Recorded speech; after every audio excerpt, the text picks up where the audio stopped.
નર્મદા જિલ્લાના તિલકવાડા, ગરુડેશ્વર અને રાજપીપળામાં આમ આદમી પાર્ટી દ્વારા ધારાસભ્ય ચેતર વસાવાનું શક્તિ પ્રદર્શન કરવામાં આવ્યું। ધારાસભ્ય ચેતર વસાવાની હાજરીમાં તિલકવાડા, ગરુડેશ્વર અને રાજપીપળા તાલુકાના ઉમેદવારોએ ફોર્મ ભર્યા।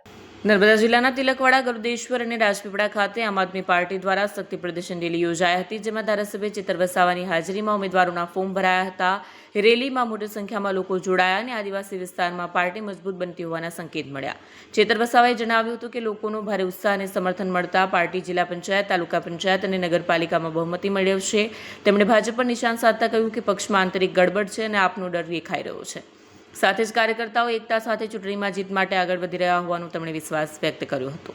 આજે રાજપીપળા હરસદી માતાના આશીર્વાદ લઈને તાલુકા પંચાયત, જિલ્લા પંચાયત અને નગરપાલિકાના ઉમેદવારોના ફોર્મ ભરવા માટે અમે જઈ રહ્યા છે। ત્યારે જે પ્રકારે લોકોનો ઉત્સાહ જોઈને લોકો જે પ્રકારે અમને આશીર્વાદ આપી રહ્યા છે, સહકાર આપી રહ્યા છે, એના પરથી લાગી રહ્યું છે કે આ વખતે ચોક્કસ આમ આદમી પાર્ટી નર્મદા જિલ્લા પંચાયત, નર્મદા જિલ્લાની તમામ તાલુકા પંચાયત અને નગરપાલિકામાં પૂર્ણ બહુમત સાથે પોતાના પ્રમુખ બેસાડશે એવો અમને વિશ્વાસ છે। જે પ્રકારે આમ આદમી પાર્ટી નર્મદા જિલ્લામાં આગળ વધી રહી છે એને જોઈને ભાજપના નેતાઓ પણ ઘણા નિવેદનો આપ્યા છે કે ભાજપની સામે આ વખતે આમ આદમી પાર્ટી મજબૂત છે અને એનો ડર ભાજપના નેતાઓને પણ આજે સતાવી રહ્યો છે। નગરપાલિકાઓમાં કેટલા ઉમેદવારો? જે પ્રકારે અમારે નગરપાલિકામાં 27 ઉમેદવારોની અમારી તૈયારી છે। તમામ જિલ્લા પંચાયતો, તમામ તાલુકા પંચાયતોની અમારે ઉમેદવારી ફોર્મો ભરાયેલા છે।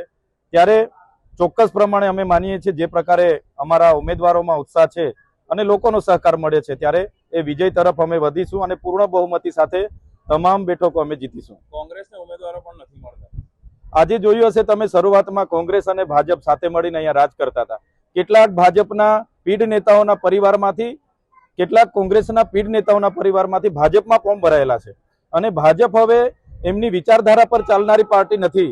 જૂના લોકોને સાઇડલાઇન કરવામાં આવ્યા છે, સાંસદ શ્રીને પણ આમાં સાઇડલાઇન કરવામાં આવ્યા છે, જે બતાવે છે કે આમ આદમી પાર્ટી નર્મદામાં મજબૂત છે અને મજબૂતાઈથી આ ચૂંટણી જીતી રહી છે। રાજપીપળા નગરપાલિકામાં ભાજપના ઉમેદવારોને ફોર્મ ભરાઈ દીધા, હજુ મેન્ડેટ નહીં આપ્યું, એ બાબતે આપ શું કહેશો?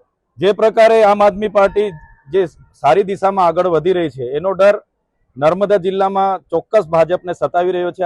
હમણાં પણ આજે છેલ્લો દિવસ છે અને 12 વાગ્યા છે, છતાં પણ આજે ઉમેદવારો ડિક્લેર નથી કર્યા। એ જ બતાવે છે કે આમ આદમી પાર્ટી મજબૂત છે અને ભાજપ આમ આદમી પાર્ટીથી ડરી ગઈ છે। આજે તમારા કાયદાકીય સલાહકાર, તમારા જેલવાસ વખતના હરીસિંહ વસાવાએ કોંગ્રેસમાંથી ઉમેદવારી કરવાની।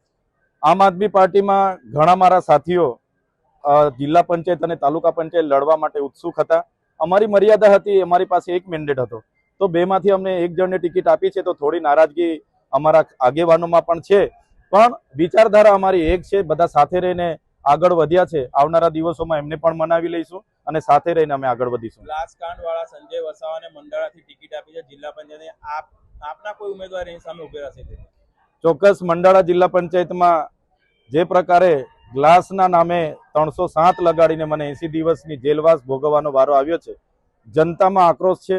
આજે પણ ડેડિયાપાડામાં મને પ્રવેશબંધી ફરમાવી છે, ત્યારે ભલે મને ડેડિયાપાડાથી બહાર કાઢવામાં આવ્યા છે, પણ અમે ડેડિયાપાડાના લોકોના દિલમાં વસીએ છીએ, ત્યાંથી બહાર નહીં કાઢી શકે અને ડેડિયાપાડા, સાગબારા, ચિગદા તાલુકા પંચાયત પૂર્ણ બહુમતીથી અમારી બને છે અને ડેડિયાપાડા વિધાનસભાની 11 જિલ્લા પંચાયત આમ આદમી પાર્ટી જીતે છે।